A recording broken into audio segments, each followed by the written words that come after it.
Hello আমার দুষ্ট প্রিয় মিষ্টি বন্ধুরা, তোমরা সকলে কেমন আছো? বন্ধুরা, তোমাদের জন্য নতুন একটি গল্প নিয়ে চলে আসছি। বন্ধুরা, তোমরা আমাকে যে পরিমাণ সাপোর্ট করেছো সেটা বলার মতো ভাষা নেই আমার কাছে। বন্ধুরা, গল্পটি না টেনে শেষ পর্যন্ত দেখলে আশা করি তোমাদের দাঁড়িয়ে যাবে এবং তোমরা হাতের কাজ করতে বাধ্য হবে। চলুন বন্ধুরা, গল্পটি শুরু করি।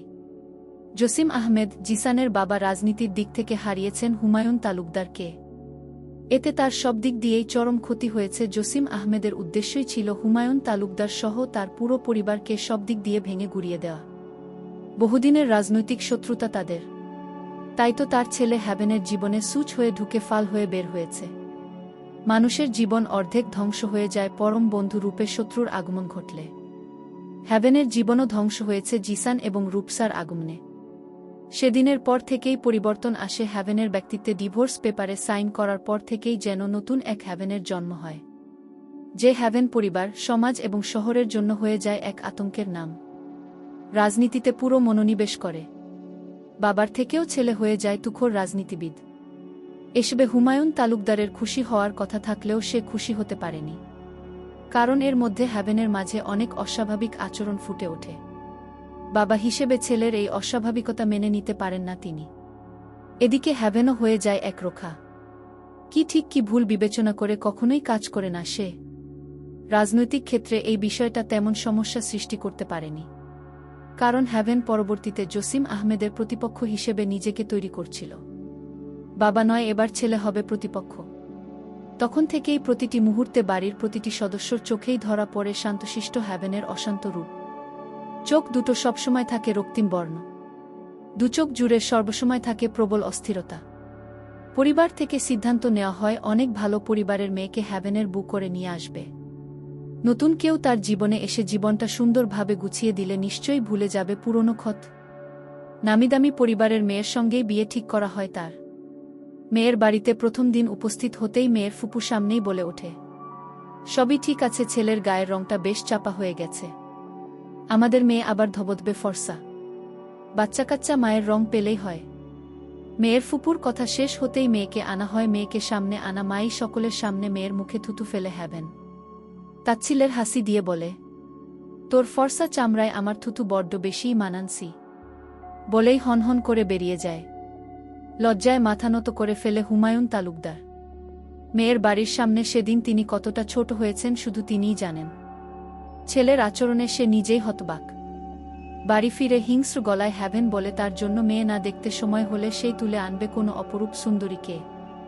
তারপর থেকেই কারো প্রত্যাখ্যান সে সহ্য করতে পারে না। গায়ের রং নিয়ে কেউ তাকে তুচ্ছ করলে সে যেন খেপা বাঘ হয়ে যায়। সবচেয়ে বেশি আঘাত বোধহয় এই জিনিসটাতেই পেয়েছিল সে। উপরওয়ালা না হয় ওনাকে গায়ের রঙেই কমতি দিয়েছেন, তাই বলে জীবনে চলার পথে এই কমতিটা এভাবে আঘাত হানবে? ভালোবাসা হারানোর যন্ত্রণা, ভালোবাসার মানুষের তাচ্ছিল্য, বন্ধুত্বে, ভালোবাসায় বিশ্বাসঘাতকতা উন্মাদ বানিয়ে দেয় ওনাকে। কাউকে সহ্য করতে পারেন না উনি, নিজের মর্জিতেই চলে, অন্য কাউকে তেমন গুরুত্ব দেয় না। অপরাধকে অপরাধ বলে বিবেচনা করে না সে। ডিপ্রেশনে ভুগতে ভুগতে সাইকোপ্যাথিতে আক্রান্ত হয়ে যায় উনি। হুমায়ুন তালুকদার সহ পরিবারের প্রত্যেকেই টের পায় হ্যাভেন দিন দিন মানসিকভাবে অসুস্থ হয়ে পড়ছে। কোনোভাবেই যখন তাকে বোঝানো যাচ্ছিল না, সামলাতে পারছিল না, তখন সিদ্ধান্ত নেয় জরুরি ভিত্তিতে তার চিকিৎসা করাবে। কিন্তু সেটি করতেও পারেনি। প্রথম দিন হ্যাভেনের মা বুঝিয়ে শুনিয়ে ডক্টরের কাছে নিয়ে গেলে ডক্টরকে মারধর করে হসপিটাল এডমিট করে চলে যায় সে।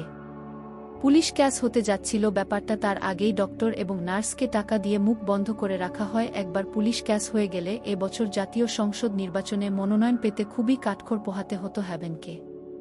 সেদিন এ পর্যন্তই বলে আমায় হ্যাভেন। তারপর নিশ্চুপ হয়ে ঘুমিয়ে যায় উনি। আর আমি ওনার বুকে মুখ গুজেই অঝরে কাঁদতে থাকি। এত কিছুর মাঝে আমি মেনে নিতে পারছিলাম না হ্যাভেনের জীবনে অন্য কেউ স্ত্রী রূপে ছিল।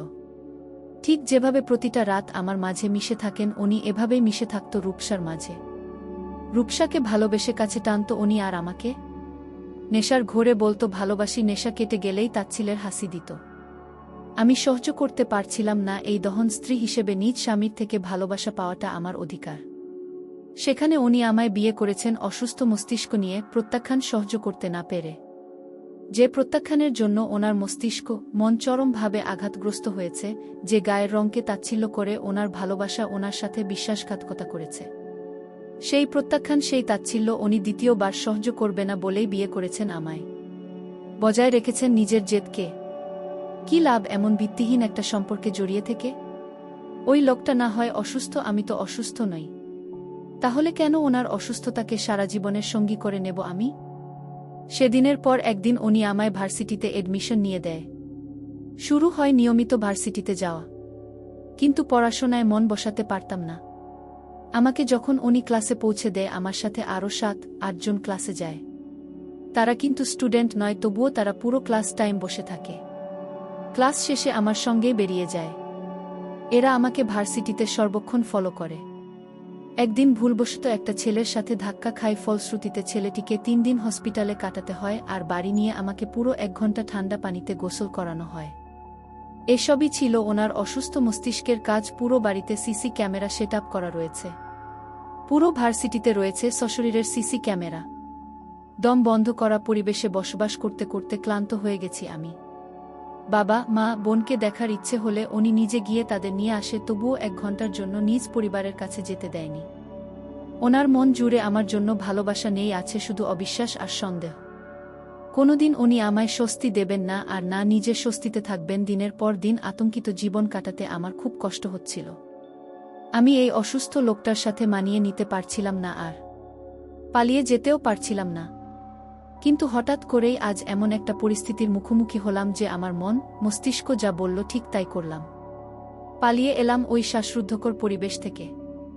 আহির প্রতিটা কথাই মনোযোগ দিয়ে শুনছিল। সালমা রহমান সাবা তার 3 বছরের জীবনে কম মানুষের সাথে পরিচয় ঘটেনি। বহু মানুষের জীবনের বহু জটিলতার কাহিনী শুনেছে। নিজের জীবনেও কম জটিলতার সম্মুখীন হতে হয়নি তাকে। তার কাছে প্রতিটি মানুষের জীবনই সরল অঙ্কের মতো।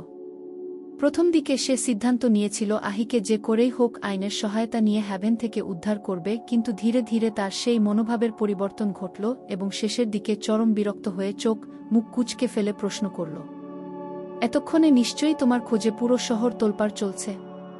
যেহেতু পুরো বাড়িতে সিসি ক্যামেরা রয়েছে, সেহেতু তোমায় খুঁজে পেতে খুব একটা পরিশ্রম করতে হবে না তাদের। আর সেকেন্ড টাইম হ্যাভেন থেকে পালিয়েছ, ধরা পড়লে এর শাস্তি ঠিক কতটা ভয়ানক হবে আশা করি বুঝতে পারছ। শাস্তি যাই হোক, হ্যাভেন বেঁচে থাকলে আমার মৃত্যু হবে না ম্যাম। কিন্তু সুযোগ যখন পেয়েছি চেষ্টা তো করাই যায়। আর যদি বেঁচে না থাকে? আতকে উঠল আহি, ভয়ার্ত চোখে মুখে চেয়ে রইল সাবার দিকে। সাবা তাচ্ছিল্য হেসে বলল, 1.5 বছরের বৈবাহিক সম্পর্ককে তুচ্ছ করে হাজব্যান্ডকে মৃত্যুশয্যায় ফেলে এসে তার মৃত্যুর আশঙ্কা শুনে ভয় পাচ্ছা। নিভে গেল আহি, দুচোখ উপচে অনবরত অশ্রু ঝরতে শুরু করল। সাবা আহির দুহাত নিজের দুহাতের মুঠোয় নিয়ে শান্ত গলায় বলল, আমি তোমায় সাহায্য করব। কিন্তু তার আগে আমি তোমাকে কিছু কথা বলতে চাই এবং কিছু প্রশ্ন করতে চাই। আশা করি সঠিক উত্তর দেবে। কিছুক্ষণ চলল পিনপতন নীরবতা। নীরবতা ভেঙে সাবা বলল, মানুষের গোটা জীবনই ধাঁধার মতন। মানুষের জীবনে কিছু ঘটনা ঘটে, তার মধ্যে কিছু ঘটে স্বাভাবিকভাবে আর কিছু ঘটে অস্বাভাবিক বা অ্যাক্সিডেন্টলি। হ্যাভেনের সাথে তোমার বিয়েটাও অ্যাক্সিডেন্টলি হয়েছে। কিন্তু তুমি কি জানো, আমাদের জীবনে স্বাভাবিকভাবে যা ঘটে বেশিরভাগ ক্ষেত্রেই তা হয় ক্ষণস্থায়ী। আর হুট করেই অনাকাঙ্ক্ষিতভাবে ঘটে যাওয়া একটি ঘটনাই আমাদের জীবনের সাথে ওতপ্রোতভাবেই জড়িয়ে যায়। নিয়তি বদলে ফেলার ক্ষমতা এক উপরওয়ালা ছাড়া কারণেই। কিন্তু আমরা মানুষরা সেই নিয়তিকে বদলাতে গিয়ে নিজেদের জীবনকে অনেক সময় বিপর্যস্ত করে ফেলি। আহি নিশ্চুপ দৃষ্টিতে চেয়ে রইল। সাবা স্মিত হেসে বলল, আমার কাছে হ্যাভেন নির্দোষ নয়, সে আমার চোখে অবশ্যই দোষী। কারণ সে একটা মেয়েকে জোর জবরদস্তি করে নিজের জীবনে জড়িয়েছে। এটা তার উচিত হয়নি, কিন্তু অনুচিত বিষয়গুলোও আমাদের জীবনে ঘটে যায়। হয়তো এই অনুচিত বিষয়গুলোর মাঝেও রয়ে যায় অনেক বড় উচিত। সাবা এক দীর্ঘশ্বাস ছেড়ে জিজ্ঞেস করল, কিছু বোঝনি তাই তো? আহি ডানে বামে মাথা নাড়াল। সাবা স্মিত হেসে বলল, সেদিন যদি হ্যাভেনের গায়ে হাত না তুলতে তাহলে হয়তো তোমার অমত থাকলেও বিয়েটা স্বাভাবিকভাবে হতো।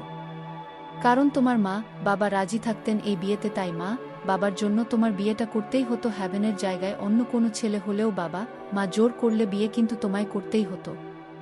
তুমি নিশ্চয়ই বাবা মায়ের অবাধ্য সন্তান নও? এবারেও ডানে বামে মাথা নাড়াল আহি। সাবা বলল, সেদিন যদি তুমি বাড়ি থেকে পালিয়ে না যেতে এবং জিসানের সাথে হ্যাভেন তোমায় না দেখত তাহলে হয়তো তোমার উপর ওভাবে টর্চার করা হতো না।